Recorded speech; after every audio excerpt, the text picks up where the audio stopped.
তোমার অনুমতি বিনা একটা বৃক্ষের পাতাও ঝরে না, তাহলে তুমি কেন আমায় এই কৃষ্ণবেন্না নদী পার করে দাও না বন্ধু? অচিন্তা, তুমি বুঝি সেদিন আমাকে মিথ্যে কথা দিয়েছিলে? তুমি আমায় সত্যিকারের ভালোবাসো না? তুমি যদি আমায় ভালোবাসতে, তাহলে আমি এই কৃষ্ণবেন্না নদী পার হয়ে তোমার কাছে যেতে পারতাম। আমি লম্পট মাতাল বলে তুমি ভয়ে ভীত হয়ে আমায় সেদিন কথা দিয়েছিলে। চিন্তা,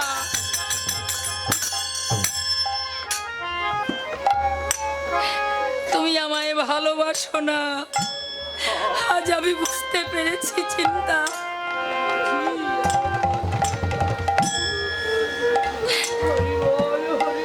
এমন সময় দেখতে পাই ওই কৃষ্ণবেন্না নদী দিয়ে একটা কদলী বৃক্ষ ভাসে যাচ্ছে। ওই কদলী বৃক্ষ দেখে চিন্তাকে বলছো, চিন্তা, কে বলেছে তুমি আমায় ভালোবাসো না? তুমি তো আমায় ভালোবাসো। তুমি আমায় ভালোবেসে আমার জন্য একটা কদলী বৃক্ষ ভাসিয়ে দিয়েছো। হরি বল, হরি বল। ও বাবা, এই জগতের বুকে কেমন ভালোবাসা! চিন্তার প্রেমে পাগল হয়ে উন্মাদ হয়ে আজ কদলীর ভেলাকে চিনতে পারছে না। আজ যাকে কদলী বৃক্ষ জ্ঞান করছে, ওটা কদলী বৃক্ষ নয়, ও যে মানুষের পচা গলিত দুর্গন্ধময় এক মৃতদেহ।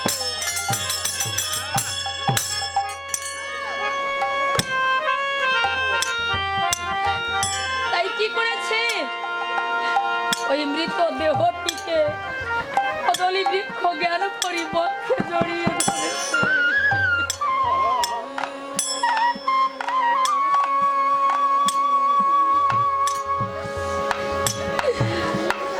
মৃত দেহটি বক্ষে জড়িয়ে ধরে ধীরে ধীরে ওই কৃষ্ণবেন্না নদী পার হয়েছে।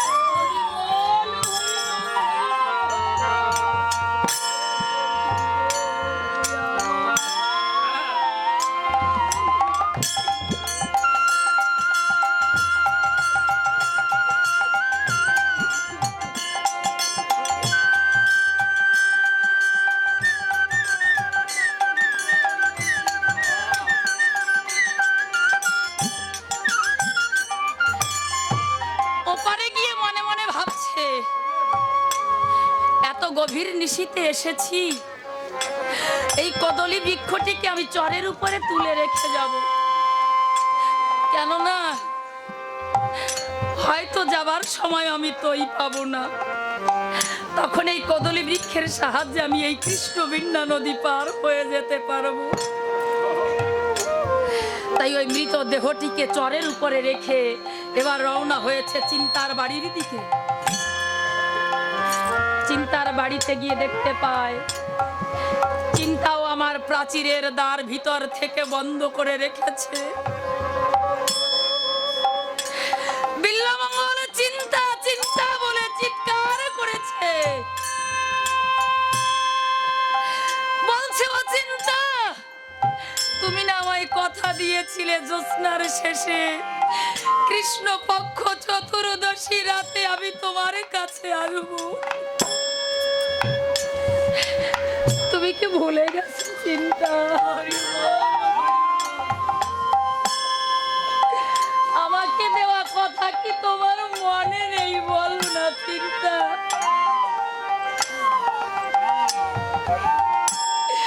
আমি বুঝতে পেরেছি তুমি আমায় সত্যি ভালোবাসো না। তুমি যদি আমায় ভালোবাসতে, তুমি প্রাচীর এমন করে বন্ধ করে রাখতে না চিন্তা। হঠাৎ তাকিয়ে দেখতে পায় প্রাচীরের গায়ে সুন্দর এক গোছা রজ্জু ঝুলছে। বিল্বমঙ্গল ভাবছে, না, আমি কথা ভুল বলেছি। কে বলেছে চিন্তা আমায় ভালোবাসে না?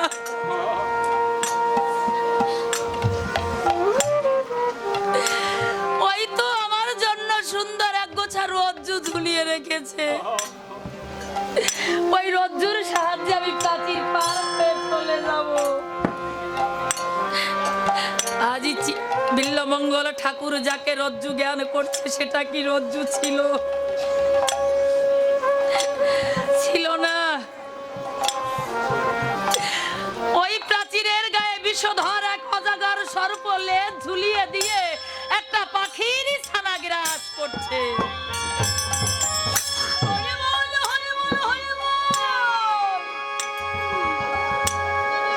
বিল্লমঙ্গল জ্ঞান শূন্য হয়েছে, তার চৈতন্য হারিয়েছে। তাই অজাগর সর্পের লেজ ধরে প্রাচীরের বাহির থেকে ভিতরে লম্ফ দিয়ে পড়েছে।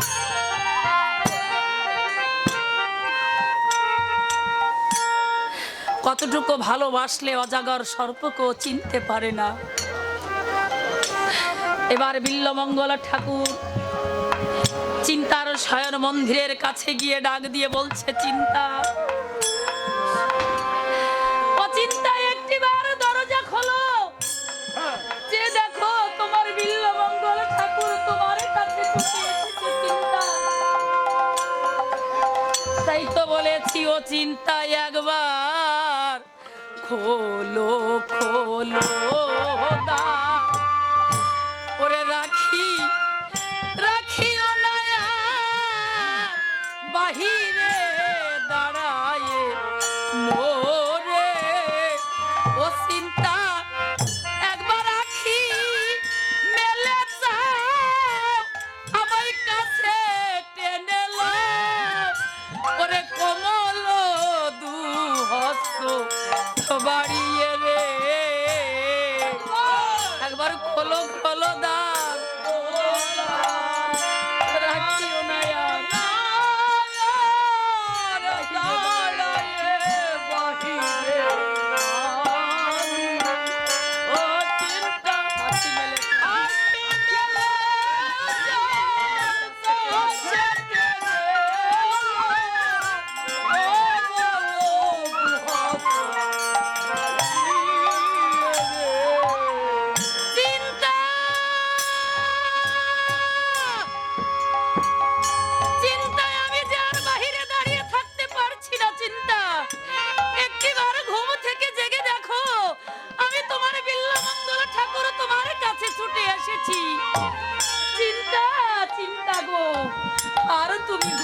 থেকো না।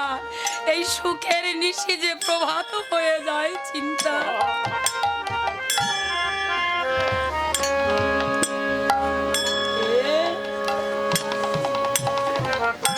যেন আমাকে চিন্তা চিন্তা বলে ডেকেছি। মনে হচ্ছে যেন বিল্লমঙ্গল ঠাকুর এসেছে। আমি ঘরের বাহিরে গিয়ে দেখি কে এসেছে, অমন করে চিৎকার করে আমাকে ডাকছি। দরজা খুলে দেখতে পাই সত্য সত্য বিল্লমঙ্গল ঠাকুর দরজায় পড়ে আছে। ডেকে ডেকে বলছে, ঠাকুর। চিন্তা, তুমি কেমন করে এখানে এলে? তোমার ঘুম ভেঙেছে? চিন্তা,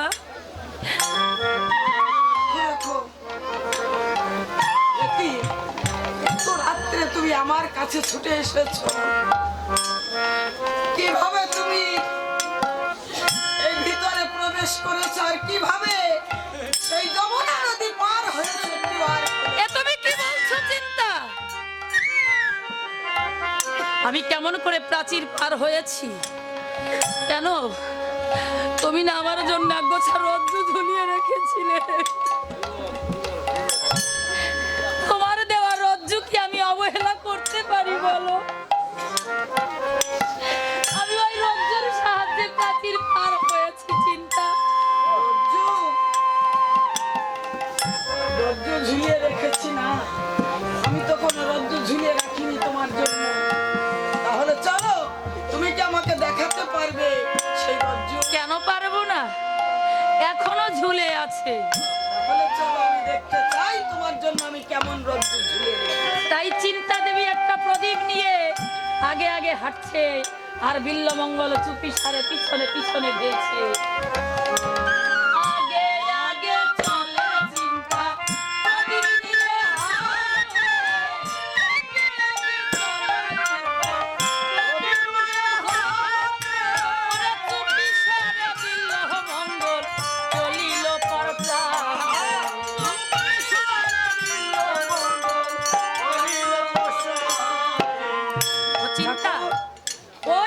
দেখো কত সুন্দর এক গোছা রজ্জু ঝুলছে। রজ্জু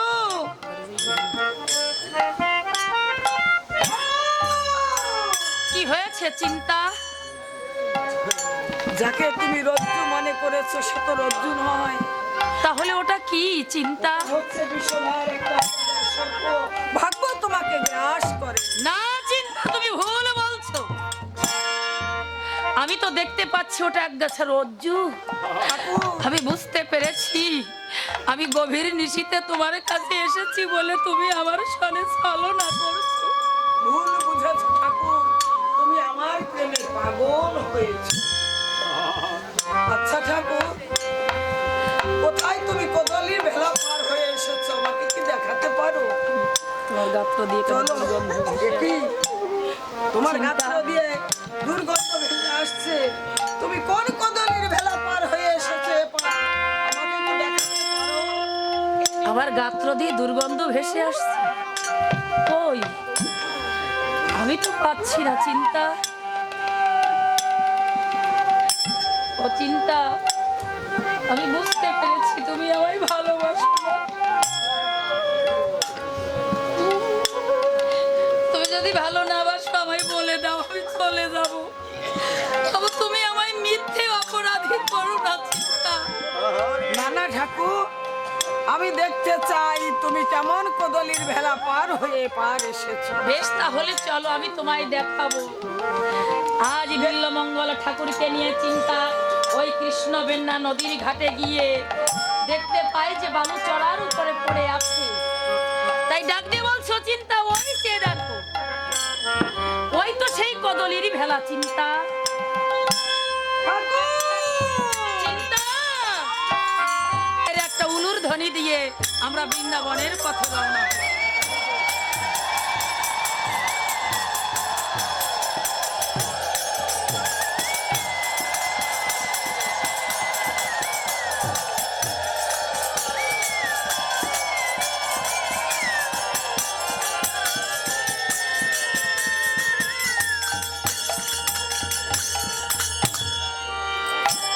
আর দুহাত ভরে ওরে দান করেছে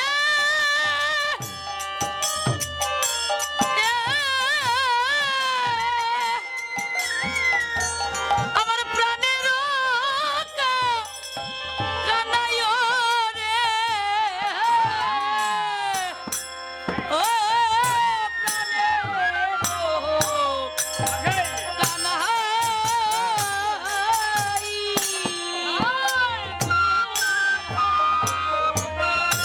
দান করেছে।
দুহাত ভরে দান করেছে প্রাণেরও কানাই, সুখে মগ্ন বিল্ল মঙ্গল তার কিছু মনে নাই। বিল্ল মঙ্গল ছিলেন ধনির দুলাল, ব্রাহ্মণ কুলে তার জন্ম। ব্রাহ্মণ কুলে জন্ম হলেও ব্রাহ্মণের কার্যকলাপ তিনি কিছুই করতেন না। বিল্বমঙ্গল ঠাকুর আমার সারা জীবন কি করেছে? পরের নারীদের পিছনে মরীচিকার মতো হাহাকার করে ছুটে চলেছে। কোনদিন এই পাপ মুখে কৃষ্ণ নাম উচ্চারণ করেনি।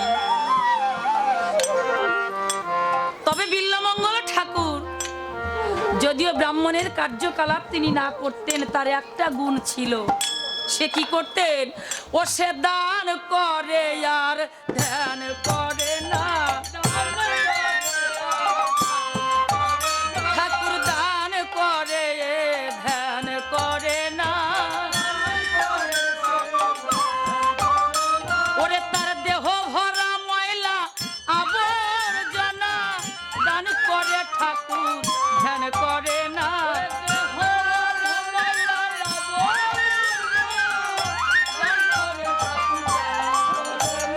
ধনির দুলাল ছিলেন, কিন্তু যদিও ধ্যান না করতেন, দান করতেন। বিল্বমঙ্গল ঠাকুরের কাছে যদি কেউ কিছু বাসনা করত, তাকে হাসি মুখে দুহাত ভরে দান করত।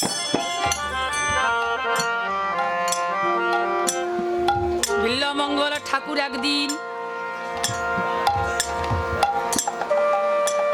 বাড়ির পাশে ছিল সনাতন ব্রাহ্মণের স্ত্রী, নাম তার চিন্তা দেবী। চিন্তা দেবীকে দর্শন করি সেদিন থেকে চিন্তার রূপে পাগল হয়ে বিল্বমঙ্গল ঠাকুর আমার চিন্তার পিছু নিয়েছে। বড্ড মাতাল, বড্ড উন্মাদ বিল্বমঙ্গল। সদা সর্বক্ষণ মনে মনে ভাবে আমি চিন্তার বাড়িতে যাব, চিন্তার কাছে যাব, চিন্তার কাছে গিয়ে আমার মনের কথাগুলো আমি সব প্রকাশ করব।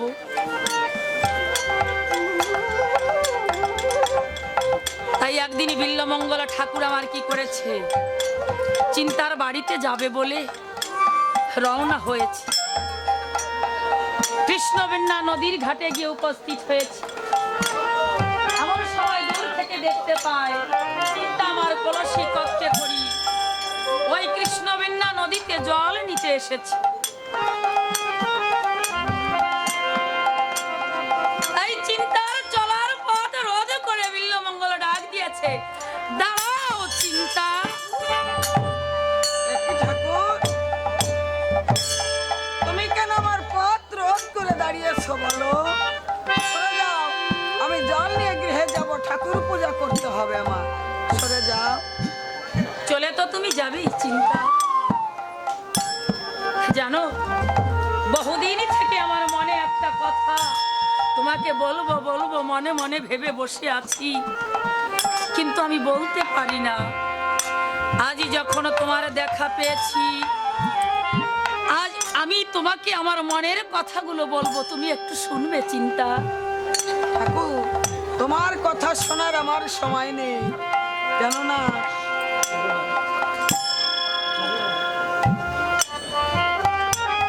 আমার যে সময় বয়ে যায়, আমার গোবিন্দ পূজা করতে হবে। তুমি আমার পথ ছেড়ে দাও।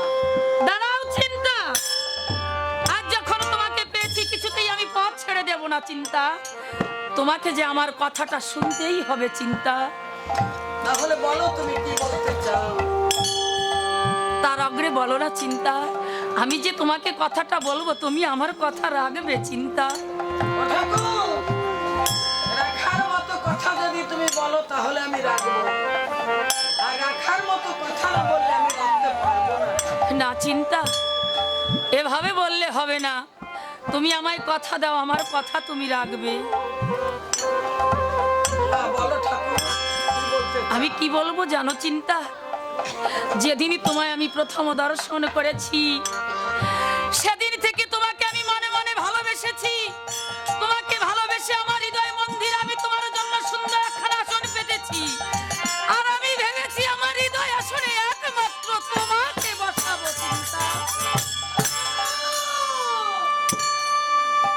তুমি কি আমার হৃদয় আসনে বসবে না চিন্তা? এ তুমি কি বলছো ঠাকুর? তুমি কি জানো না আমি সনাতনের স্ত্রী? আমি কেমন করে তোমাকে ভালোবাসবো বলো? তোমাকে যদি আমি ভালোবাসি তাহলে আমাকে সবাই নিন্দা করবে,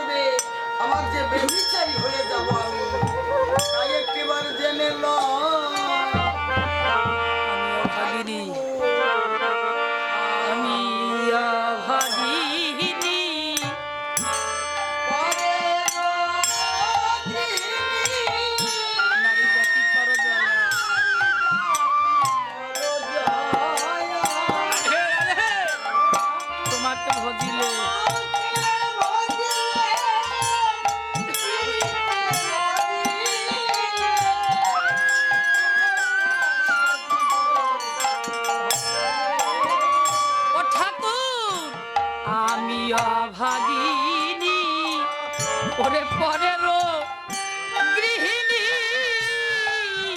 এই নারী জাতি পর জয়া ও ঠাকুর আমি তোমাকে ভজিলে এই পিরিতে মজিলে ওরে কুলোটা সাজিব এই ভবে রে কলঙ্কিনী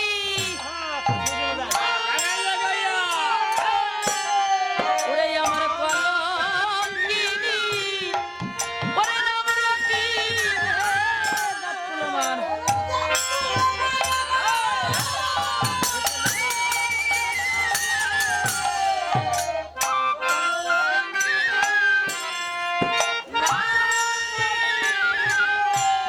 ওরে আমার জাতকুলমান ওরে ভেসে যাবে আমার কলঙ্কিনী ওরে নাম রটিবে তোমার অন্যায় অধর্ম জানো না ছোট আরে রমণী পদ রোধ করে দাঁড়ানো অন্যায় অধর্ম অবিচার অনধিকার চর্চা জানি জানি চিন্তা এই আমার অন্যায় অধর্ম অনধিকার চর্চা তবু পুরা মন যে মানে না চিন্তা যতবার এই মনটাকে ফিরাতে চেয়েছি ততবার আঘাত পেয়েছি তবু অবুঝ মন শুধু চিন্তা চিন্তা বলে কেঁদে ওঠে ও চিন্তা তুমি কি জানো না চিন্তা আমি ব্রাহ্মণ সন্তান হয়েও আমি পারিনি তোমাকে ভুলে থাকতে তাই তো আজ তোমার কাছে আমি ছুটে এসেছি তুমি আমায় কথা দাও চিন্তা আমি তোমাকে ভালোবাসি তুমি কি আমায় ভালোবাসো না চিন্তা না আমি তোমাকে ভালোবাসতে পারবো না ঠাকুর। তুমি কি সত্য বলছো চিন্তা তুমি কি জানো না আমি সনাতনের স্ত্রী সনাতন ঠাকুর আমার রোগীর বৃন্দাবনে চলে গিয়েছে আমি তো তোমাকে ভালোবাসতে পারবো না তুমি চলে যাও আমার পথ ছেড়ে দাও আমি চলে যাই যাবার পূর্বে তুমি আর একটা কথা শুনে যাও চিন্তা সনাতন দা তো অনেক পূর্বেই মধুর বৃন্দাবনে চলে গিয়েছে হয়তো আর কোনোদিন মায়ার সংসারে ফিরে আসবে না ও চিন্তা তুমি কি বলতে পারো যদি কারো স্বপ্ন বাঁধা ঘরখানা কাল বৈশাখী ঝড়ে ভেঙে যায় সে কি পুনরায় ঘর বাঁধে না নাকি ওই গাছ তলায় পড়ে থাকে চিন্তা আমি ওই সনাতনের বাগিচায় ফুটেছি অন্য কারো বাগিচায় ঘুরতে চাই না। ভুল বলেছো চিন্তা তুমি আমার জন্য ফুটেছিলে বিধাতা ভুল থি আমি তো জীবনে তোমার কাছে কোনো ধন চাইনি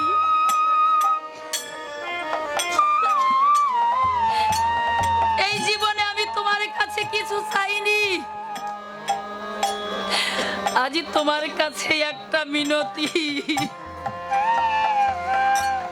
তুমি আমাকে তরি নিয়ে এসে আমাকে কৃষ্ণ বীণা নদী পার করে দাও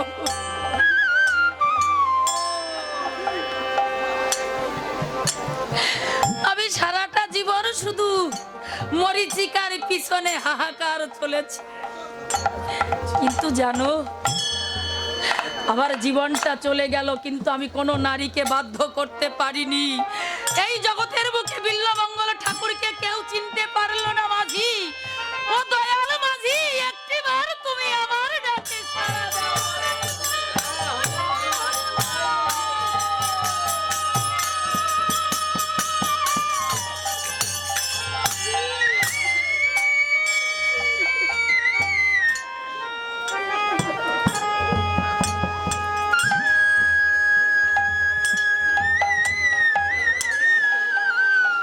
আমি এই ভবের বাজারে এসে তো কোনো সুখ চাইনি আমি তো সারা জীবন পথে পথেই ঘুরলাম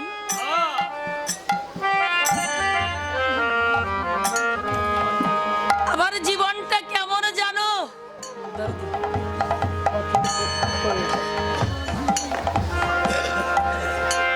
আমি পথের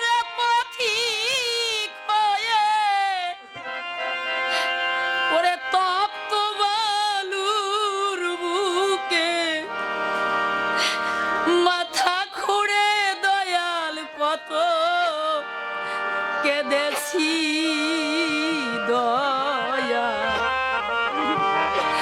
আমি পিপাসায় জল শুধু চেয়েছি দয়াল, পিপাসায় জল শুধু চেয়েছি।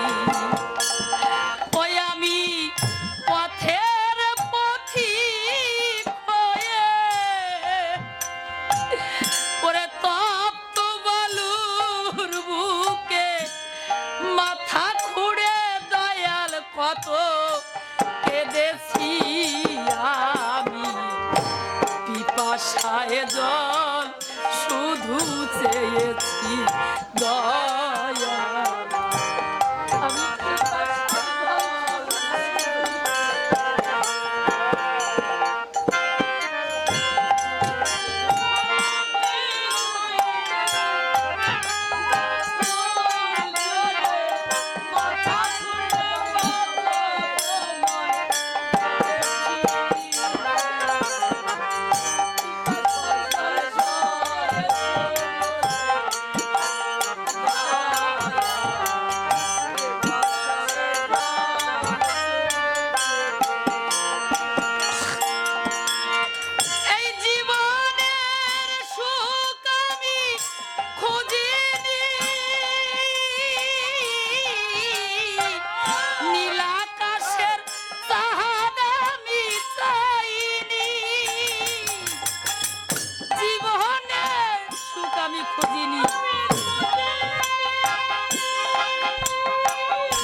আমি চাইনি,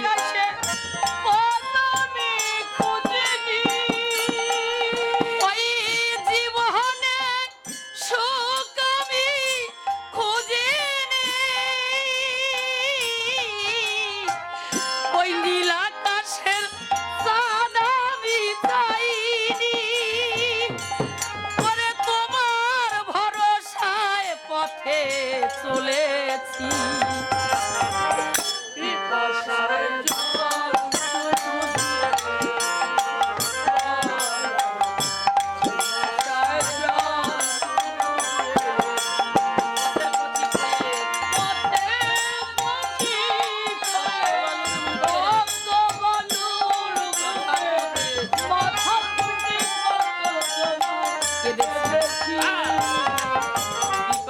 জল শুধু চেয়েছি দয়া,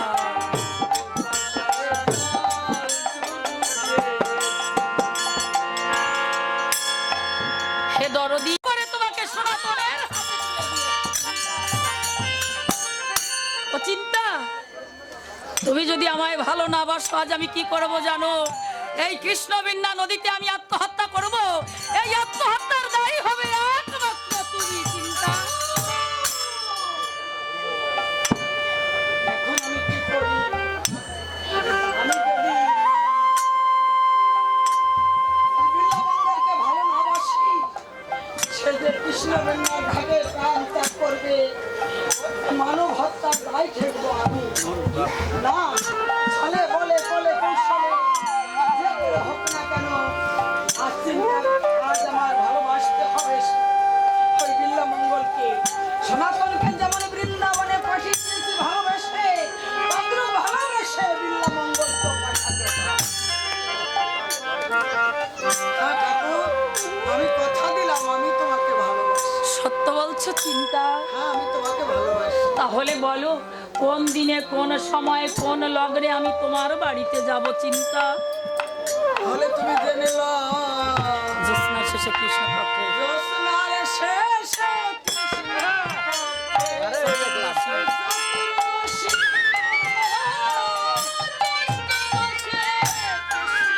চতুর্দশী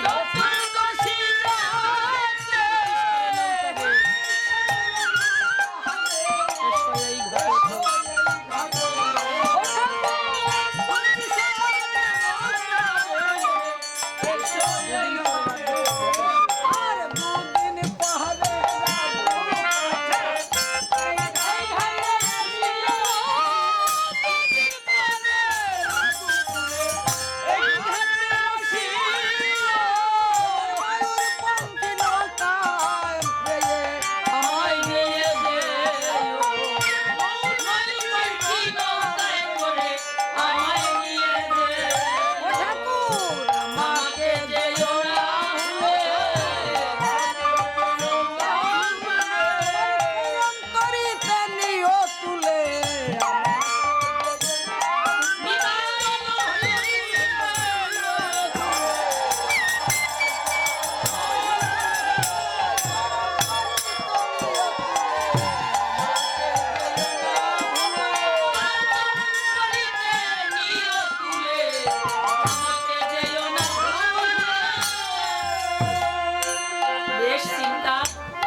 এবার তাহলে আমি চলে যাই চিন্তা।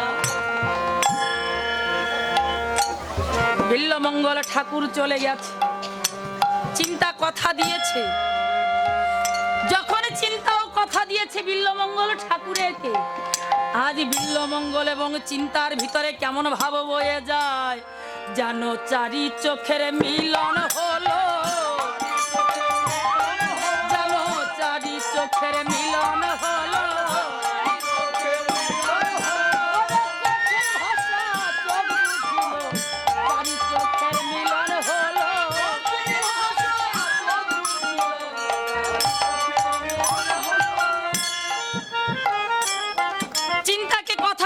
চিন্তার বাড়িতে যাবে, এদিকে বিল্লমঙ্গল ঠাকুরের পিতার বাৎসরিক দিবসী। সমাজের যত বিজ্ঞ পণ্ডিত ছিল সবাই বলা বলি করছে, দুর্চরিত্র বিল্লমঙ্গল লম্পট মাতাল, ওর পিতার বাৎসরিক দিবসী আমরা করব না। যদি না ও চিন্তার বাড়িতে যাওয়া বন্ধ করে, ওর পিতার শ্রাদ্ধ আজ আমরা কিছুই করতে পারব না। বিল্লমঙ্গলকে ডাক দিয়েছে, বিল্লমঙ্গলকে ডাক দিয়ে বলছে, বিল্লমঙ্গল তুমি যদি ওই সনাতনের স্ত্রীর কাছে যাওয়া বন্ধ না করো, তোমার পিতার কর্ম আমরা কেউ করতে পারব না। তোমাকে কথা দিতে হবে, ওই চিন্তাকে তুমি চিরজন্মের মতো ভুলে যাবে। বিল্লমঙ্গল মনে মনে ভাবছে, পিতার কাজ তো করতে হবে, এই সমাজের সম্মুখে আমি কথা সত্য দেব, কিন্তু এই কথা আমি রাখবো না। আগে পিতার কাজ হোক, সময় মতো চিন্তার বাড়িতে চলে যাব। তাই কি করেছে, সমাজের বিজ্ঞ পণ্ডিত সবাইকে কথা দিয়েছে যে আমি চিন্তার বাড়িতে যাব না। তাই কি করেছে, আজ সমাজের যত বিজ্ঞ পণ্ডিত ছিল সবাই এসেছে বিল্লমঙ্গল পিতার কর্মে। দূর দূরান্ত থেকে ভক্তবৃন্দ এসেছে, কর্ম শুরু হয়েছে। আজ ভক্তবৃন্দকে অন্ন দান করছে। পিতার আত্মার শান্তির জন্য জীব সেবা হচ্ছে বড় ধর্ম। সারাদিন বিল্লমঙ্গল ঠাকুর উপবাস থেকে যখন সবাই সেবা করেছে, বিল্লমঙ্গলের একজন খেলার সাথী ছিল। বিল্লমঙ্গলের কাছে গিয়ে বলছে, ভাই বিল্লমঙ্গল, সবাই সেবা করেছে, এবার তুমি কিছু সেবা করো। বিল্লমঙ্গল যখন এই কথা বলেছে, মনে মনে ভাবছে, না ভাই, এখনো অনেক বাকি আছে, সেবা করতে এখনো অনেক বাকি আছে। কেননা তুমি তো জানো না আমার চিন্তা যে এখনো সেবা করতে পারেনি। তাই যে প্রসাদ আছে এই প্রসাদ নিয়ে আমি যাব চিন্তার বাড়িতে। চিন্তার বাড়িতে গিয়ে অগ্রে চিন্তাকে সেবা করাবো, তারপর চিন্তার প্রসাদ আমি মনের আনন্দে সেবা করব।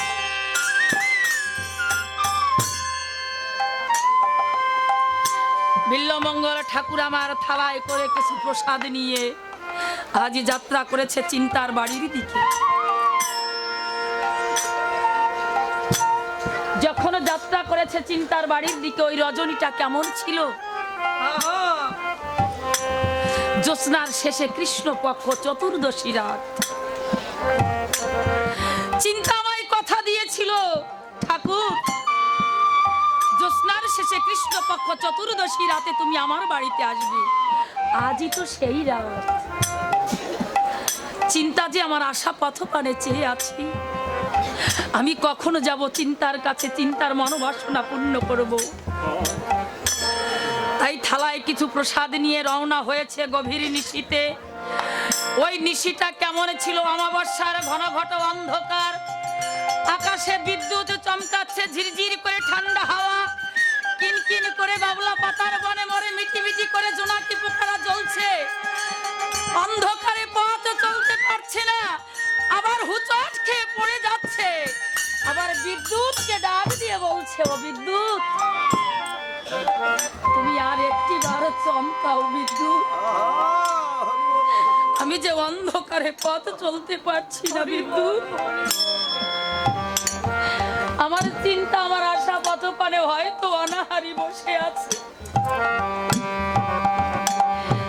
বিদ্যুৎ তুমি আর একটি বার চমকাও, আমি তোমার সাহায্যে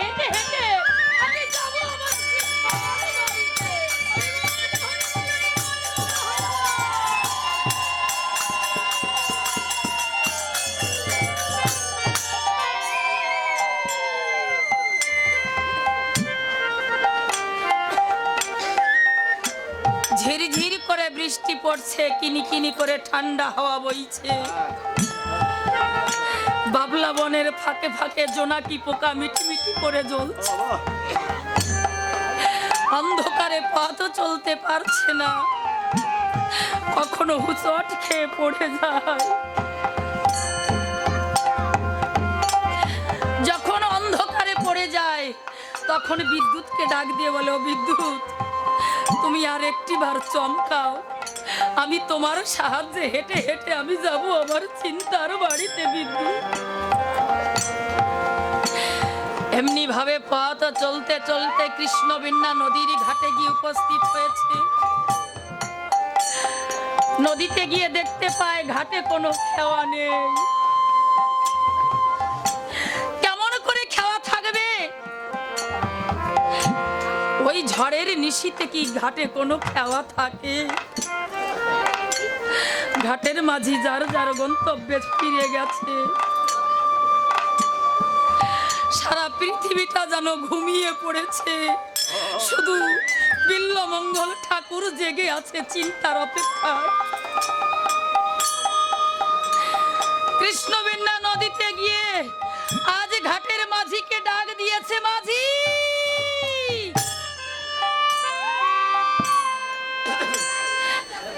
কোথায় ঘাটের মাঝি? একটিবার তোমার তরি নিয়ে কিনারায় এসো মাঝি।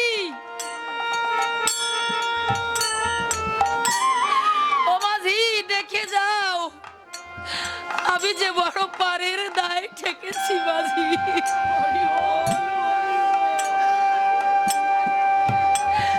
আজ আমি বড় বিপদে পড়েছি, তুমি যদি আমায় পার না করো তাহলে আমি যে আমার চিন্তার বাড়িতে যেতে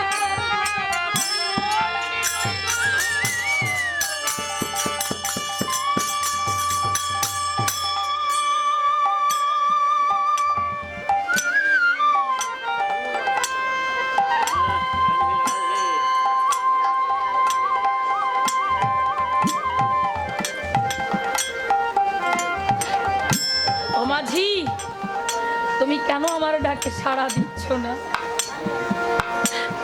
আজ বিল্লমঙ্গল মাঝি বিহনে ওই কৃষ্ণবীণা নদীতে যেন তার শেষের দিনের কথা মনে পড়ে যায়।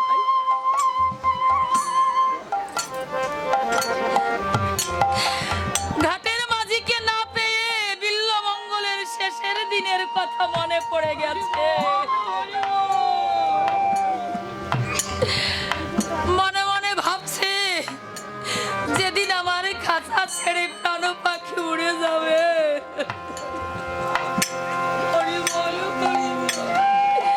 ওরে সেদিনও হয়তো এমনি মতো গভীর নিশীতে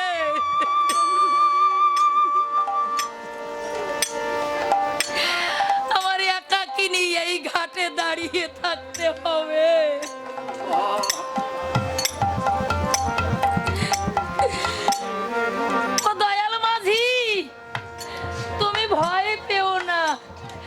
আমি কোন চোর ডাকাত নই মাঝি, আমি যে তোমাদেরই বিল্লমঙ্গল ঠাকুর। তুমি ভয় পেও না মাঝি, একটিবার তোমার তরি নিয়ে কিনারায় এসে আমাকে কৃষ্ণবীণা নদী পার করে দাও মাঝি।